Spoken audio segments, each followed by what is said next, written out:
नमस्कार साथियों, स्वागत है आप सभी का आपके अपने यूट्यूब चैनल एजुकेशन विद नवीन में। और साथियों, आज हम यहाँ पे बात करने वाले हैं साइंस के कुछ महत्वपूर्ण क्वेश्चंस के बारे में, जो साथियों आपके रेलवे के एग्ज़ाम, जैसे साथियों हम बात करें एएलपी की बात करें, एनटीपीसी की बात करें, चाहे साथियों हम यहाँ पे बात करें ग्रुप डी, तो साथियों इन सभी एग्ज़ाम के लिए साथियों ये क्वेश्चन आपके लिए बहुत ही महत्वपूर्ण होने वाले हैं।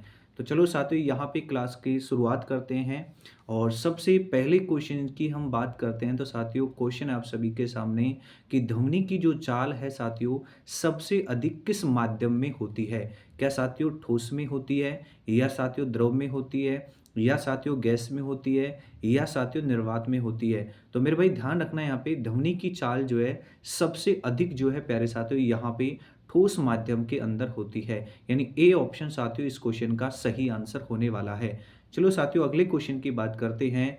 क्वेश्चन है अगला आपके सामने कि मानव नेत्र में किसी वस्तु की जो छवि है साथियों वो कहाँ बनती है। ए ऑप्शन है साथियों आपका कॉर्निया पे बनती है, या साथियों लेंस पे बनती है, या साथियों रेटिना पे बनती है, या साथियों आइरिस पे बनती है। तो प्यारे साथियों ध्यान रखना, मानव नेत्र में किसी वस्तु की जो छवि है प्यारे साथियों वो कहाँ बनती है, रेटिना पे बनती है। यानी कि सी ऑप्शन आपका क्या हो जाएगा, सही जवाब हो जाएगा। चलो साथियों अगले क्वेश्चन की बात करते हैं कि विद्युत धारा का एसआई मात्रक साथियों क्या होता है। क्या साथियों वोल्ट होता है, या साथियों ओम होता है, या एम्पियर होता है, या साथियों वाट होता है। तो विद्युत धारा की एसआई मात्रक की हम बात करें तो प्यारे साथियों एम्पियर होता है। यानी कि सी ऑप्शन आपका सही जवाब यहाँ होने वाला है। अगले क्वेश्चन की तरफ बढ़ते हैं। क्वेश्चन है साथियों आप सभी के सामने कि न्यूटन का तीसरा नियम क्या कहलाता है। क्या साथियों प्रत्येक क्रिया के विपरीत दिशा में समान प्रतिक्रिया होती है, या साथियों वस्तु विराम में रहेगी जब तक भारी बल न लगाया जाए, या साथियों बल बराबर होता है द्रव्यमान गुणा में त्वरण के, या साथियों ऊर्जा संरक्षण होता है। तो प्यारे साथियों ध्यान रखना, न्यूटन की गति के अगर हम तीसरे नियम की बात करते हैं तो प्रत्येक क्रिया के विपरीत दिशा में समान साथियों प्रतिक्रिया होती है। यानी ए ऑप्शन आपका सही जवाब यहां से होने वाला है। अगले क्वेश्चन की तरफ बढ़ते हैं कि विद्युत बल्ब में किस गैस का साथियों प्रयोग किया जाता है। क्या साथियों हाइड्रोजन का प्रयोग किया जाता है, या नाइट्रोजन का, या साथियों ऑर्गन का, या साथियों हीलियम का। तो विद्युत बल्ब में हम बात करते हैं प्यारे साथियों तो ऑर्गन गैस का साथियों यहाँ प्रयोग किया जाता है। यानी सी ऑप्शन आपका क्या होने वाला है, सही जवाब आपका होने वाला है। अगले क्वेश्चन की तरफ बढ़ते हैं साथियों। और क्वेश्चन है कि पानी का रासायनिक सूत्र साथियों क्या होता है। तो आप सभी को पता है प्यारे साथियों कि पानी के रासायनिक सूत्र की हम बात करें तो साथियों H2O होता है। यानी बी ऑप्शन साथियों आपका यहाँ पे सही जवाब होने वाला है। अगले क्वेश्चन की तरफ बढ़ते हैं कि पीतल जो है साथियों किन धातुओं का मिश्रण होता है। ठीक है, क्या साथियों तांबा और टिन का होता है, या तांबा और जस्ते का होता है, या लोहा और कार्बन का होता है, या सोना और चांदी का होता है। तो पीतल जो है साथियों यहाँ पे तांबा और जस्ते का साथियों मिश्र धातु होता है। यानी बी ऑप्शन साथियों यहाँ पे आपका सही जवाब होने वाला है। अगले क्वेश्चन की तरफ बढ़ते हैं कि गैसों का द्रव में घुलने की जो क्षमता है साथियों किस नियम से निर्धारित होती है। बॉयल के नियम से साथियों, या साथियों हेनरी का नियम, या साथियों डाल्टन का नियम, या साथियों चार्ल्स का नियम। तो गैसों का द्रव में घुलने की जो क्षमता है साथियों वो कौन से नियम पे निर्धारित होती है साथियों। तो इस क्वेश्चन का सही जवाब होगा हेनरी का नियम। यानी बी ऑप्शन आपका क्या हो जाएगा, सही जवाब साथियों यहाँ पे होने वाला है। अगले क्वेश्चन की तरफ बढ़ते हैं कि मानव शरीर में सबसे अधिक मात्रा में पाए जाने वाला तत्व कौन सा है। साथियों क्या सबसे ज्यादा ऑक्सीजन पाया जाता है, या हाइड्रोजन पाया जाता है, या कार्बन पाया जाता है, या नाइट्रोजन पाया जाता है। तो मानव शरीर में सबसे अधिक मात्रा में पाए जाने वाले अगर हम तत्व की बात करें तो साथियों क्या होता है, ऑक्सीजन होता है। यानी ए ऑप्शन साथियों आपका क्या हो जाएगा, सही जवाब इस क्वेश्चन का होने वाला है। अगले क्वेश्चन की तरफ बढ़ते हैं कि दूध का जो पीएच मान होता है प्यारे साथियों क्या होता है। क्या 2 होता है, या साथियों 5 होता है, या 6.5 होता है, या 9 होता है। तो मेरे भाई यहाँ हम बात करें दूध के पीएच मान की तो प्यारे साथियों कितना होता है, 6.5 होता है। यानी कि सी ऑप्शन आपका क्या हो जाएगा, सही जवाब हो जाएगा इस क्वेश्चन का। अगले क्वेश्चन की तरफ बढ़ते हैं कि मानव शरीर में रक्त शुद्ध करने का साथियों अंग जो है वो कौन सा है। हृदय है, या साथियों फेफड़े, या साथियों यकृत, या साथियों गुर्दा। तो प्यारे साथियों, इस क्वेश्चन का सही जवाब हो जाएगा गुर्दा, यानी कि डी ऑप्शन आपका क्या हो जाएगा, सही जवाब प्यारे साथियों यहाँ होने वाला है। अगले क्वेश्चन की तरफ बढ़ते हैं कि भाई सबसे बड़ी हड्डी जो है ना साथियों, ये कौन सी है?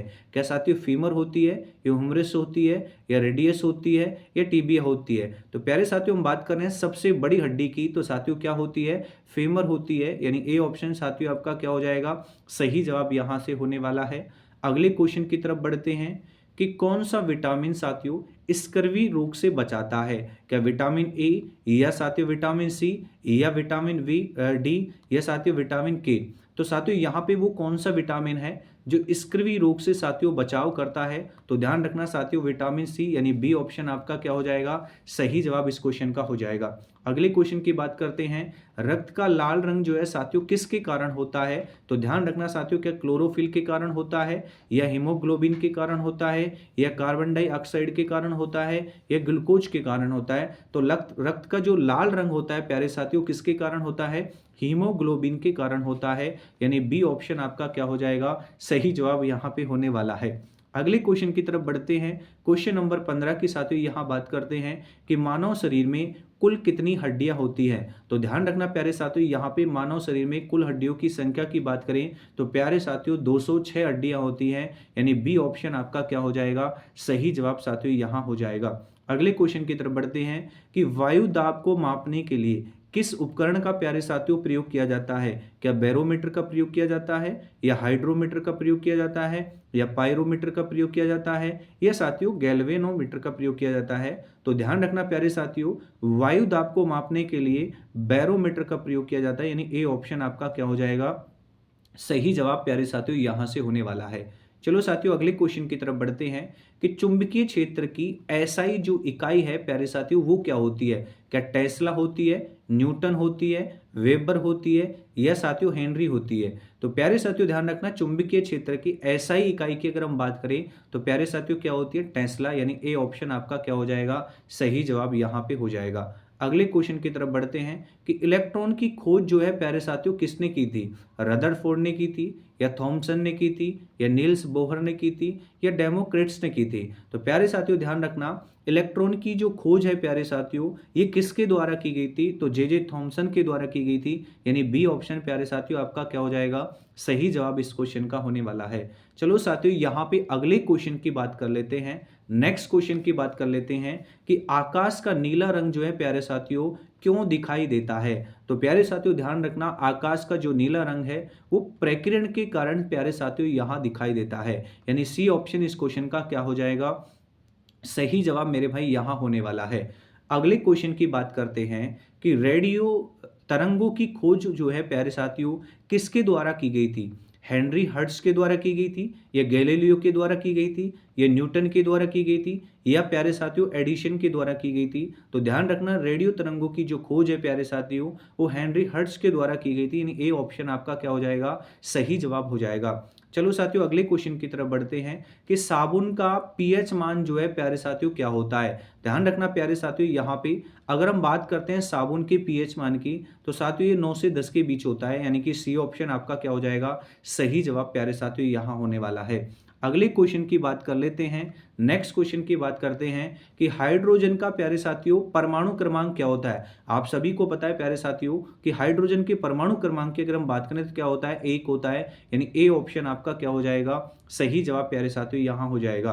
अगले क्वेश्चन की तरफ बढ़ते हैं कि नमक जो है साथियों इसका रासायनिक सूत्र क्या होता है, NaCl में कौन से तत्व होते हैं मेरे भाई, है ना? नमक के अंदर कौन से तत्व होते हैं ये आपसे पूछा है। क्या साथियों सोडियम और ऑक्सीजन होता है, या सोडियम और क्लोरीन होता है प्यारे साथियों, या क्लोरीन और हाइड्रोजन होता है, या हाइड्रोजन और ऑक्सीजन होता है? तो प्यारे साथियों ध्यान रखना, नमक के अंदर बात करें तो सोडियम और क्या होता है, क्लोरीन होता है, यानी बी ऑप्शन प्यारे साथियों आपका क्या हो जाएगा, इस क्वेश्चन का सही जवाब हो जाएगा। अगले क्वेश्चन की तरफ बढ़ते हैं प्यारे साथियों कि कांच जो है प्यारे साथियों किसका मिश्रण होता है? तो ध्यान रखना प्यारे साथियों, कांच जो है सिलिका, सोडा और चूने का मिश्रण होता है, यानी ए ऑप्शन साथियों आपका क्या हो जाएगा, यहां से सही जवाब हो जाएगा। अगली क्वेश्चन की तरफ बढ़ते हैं मेरे भाई। यहाँ पे क्वेश्चन नंबर 25 की बात करते हैं कि हाइड्रोक्लोरिक अम्ल यानी HCl शरीर में प्यारे साथियों कहाँ पाया जाता है? क्या साथियों यकृत में पाया जाता है, आंत में पाया जाता है, या पेट में पाया जाता है, या साथियों हृदय में? तो प्यारे साथियों हम बात करें HCl की यानी हाइड्रोक्लोरिक अम्ल की बात करें तो प्यारे साथियों ये कहाँ पाया जाता है? तो ध्यान रखना प्यारे साथियों पेट के अंदर पाया जाता है, यानी कि सी ऑप्शन इस क्वेश्चन का क्या हो जाएगा? सही जवाब हो जाएगा। अगले क्वेश्चन की तरफ बढ़ते हैं। क्वेश्चन नंबर 26 की बात करते हैं कि पादपों में प्रकाश संश्लेषण की प्रक्रिया प्यारे साथियों किसके द्वारा होती है? क्लोरोफिल के द्वारा होती है, या माइटोकॉन्ड्रिया के द्वारा होती है, या लाइसोसोम के द्वारा होती है, या गोल्जी बॉडी के द्वारा होती है?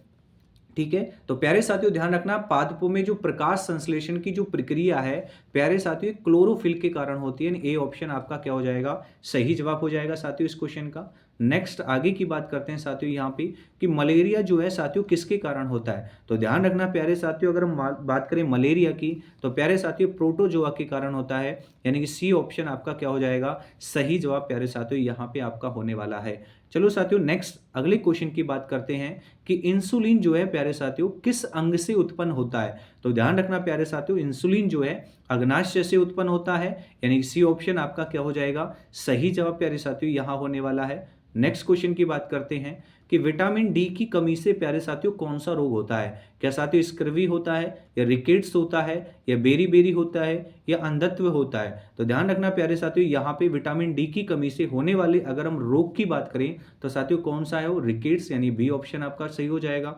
अगले क्वेश्चन की बात कर लेते हैं कि लाल रक्त कणिकाओं का जीवन काल जो है प्यारे साथियों कितने दिनों का होता है? तो ध्यान रखना लाल रक्त कणिकाओं का जीवन काल की अगर हम बात करें तो प्यारे साथियों 120 दिन का होता है, यानी सी ऑप्शन आपका क्या हो जाएगा? सही ऑप्शन साथियों हो जाएगा। साथियों इसी तरीके से और भी काफ़ी सेशन जो है साथियों हम आपके लिए लाते रहेंगे। अगर साथियों आपको ये सेशन अच्छा लगा है तो वीडियो को लाइक करें, शेयर करें, और साथियों आप हमारे चैनल पर नए हैं तो प्लीज़ साथियों यहाँ पे चैनल को सब्सक्राइब करें। फिर से मिलते हैं एक नए सेशन के साथ, तब तक के लिए आप सभी लोगों का बहुत बहुत शुक्रिया।